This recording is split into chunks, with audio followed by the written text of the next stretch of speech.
welcome back to Crossroads. We're still talking about the security that needs to be strengthened for banks to avoid being held up by bank robbery gangs. For those of you who want to join in the discussion or to just send in your comments, you can contact us via the numbers that will be flashing on your screen. And when you send in your comments, please indicate your name and where you're from. We're still joined here in the studio by PNP Chief Superintendent Nicanor Bartolome from the PNP's Public Information Office. From our remote studio in Cebu, we're still talking there to the President of the Cebu Bankers Association, Mr. Zosimo Lim. And joining us now in this segment of the program, Ms. Michal Cruz-Ladioray. Tama po ba? Michal Yes. Cruz-Ladioray. Sorry for my French. Marketing Manager for Neugent Technologies. Okay. And also with us now is Architect Antonio V. Zuniga. He's the Managing Partner of AZ Architects and Partners. That's your own company, of course. Yeah. Thank you very much for joining us in this segment of the program.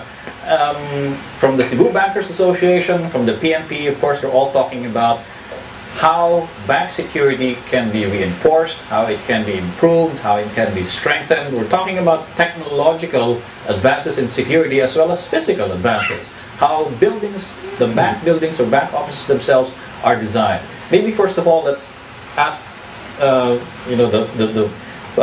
representative of the PNP, alin po ba dapat ang uunahin? Yung design po ba ng bangko mismo at saka na lang isunod yung bank security systems? Ano po to? Chicken or egg?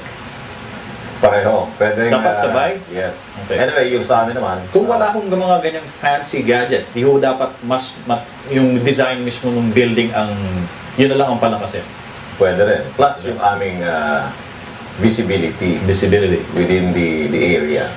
Let's bring into the discussion Michal Ladioray of Neugent Technology. So, do any of your devices or have any of your devices been installed in all of major banks in Metro Manila? Yes, I would say. But I'm not quite sure if I'm allowed to actually don't yes. mention their names, yes. But yes. it's a given that a lot of banks now use your technology. Yes, that's right. Not only the banks, but buildings as well, and other institutions. Okay. How did Neugent get to develop these technologies? Was there a demand for it? Parang nakita nyo na daming nananakawang mga bangko or establishments, so you designed specific instruments or equipment to protect them?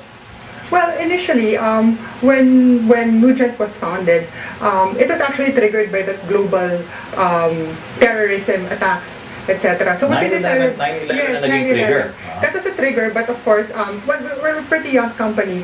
But when we decided to develop the products, we initially exported it to over 27 countries worldwide. So a lot of establishments abroad are actually using our products, and we're proud to say that it's a Filipino engineered, yes, and manufactured. Sana wag na i-close up yung mga produkto kasi nakikita yung mga bakbak ng mesa.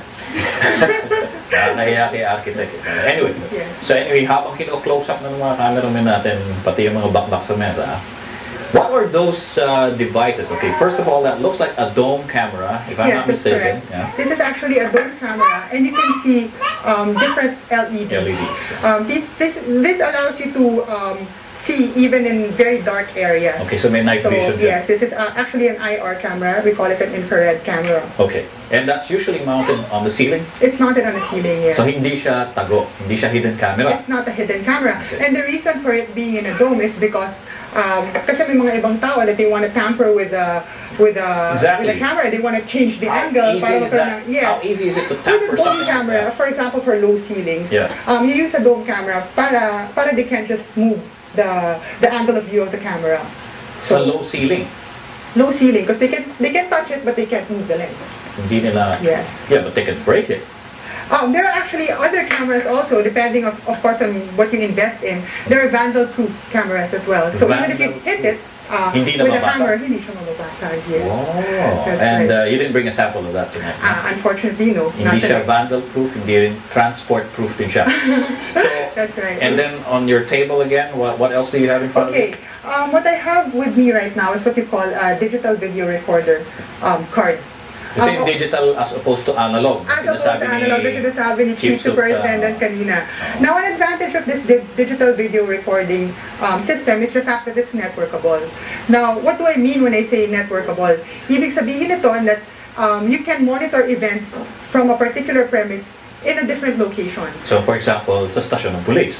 So yes, possibly or perhaps in the main office. in the main office, you may have a central Never monitoring sa stasyon ng station. police. You may have a, yes. So for example, yun nga, like if you have a branch office in Cebu or in Yes. Davao, then So you mean to say, if for example, I have a branch in Cebu and I'm in my Makati main office, I can actually see what's going on there? definitely. And how much is Yes. that supposed to cost, for example, if you were Okay. to network it? Yeah.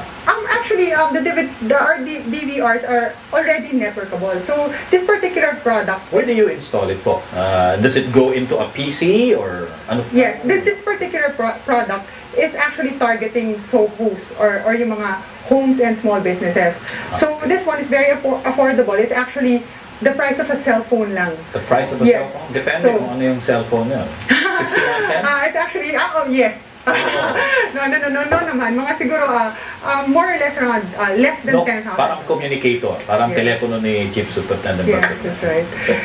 There. So, So- this one will allow you to view up to 4 cameras simultaneously in real time. And the other cylindrical object in front of you? This is yet another type of infrared camera. I see. So, another camera that I brought here, actually we do not manufacture the cameras. What we do manufacture are the DVRs. So this particular camera is called the bullet camera. So for example, in certain locations na pwedeng tamaan yung camera, what you can do is to hide it in a ceiling. So ito yung tago. Yes, ito yung tago. You can only see the lens so that they can easily tamper Is with that cheaper than the dome camera and the other camera? It's just about the same price. Just about the same price. So about the price of a cell phone.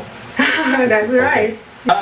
Chief Superintendent Bartolome. Yeah, one of the recommendations that the PNP suggested to Jamrock is to put up a camera which is eye level and not from the ceiling. Because most High level Nino. of anybody inside the bank, because most of those taken from a CCTV during a robbery Masyadong is nasa taas. sa taas. So kita yung Nakapulkang pa. Oo. Hindi na makikita yung mukha. I wonder if that's possible, Michal. Yes, that is possible with the different types of camera. However, I would like to correct lang what architect here was saying a while ago about the DVR system being something Like a more like a webcam. webcam. It's Yeah. really actually more than that. What it does, is actually automate security. So there's several features in a DVR, for example, such as sensor triggers. Na for example, Motion sensor.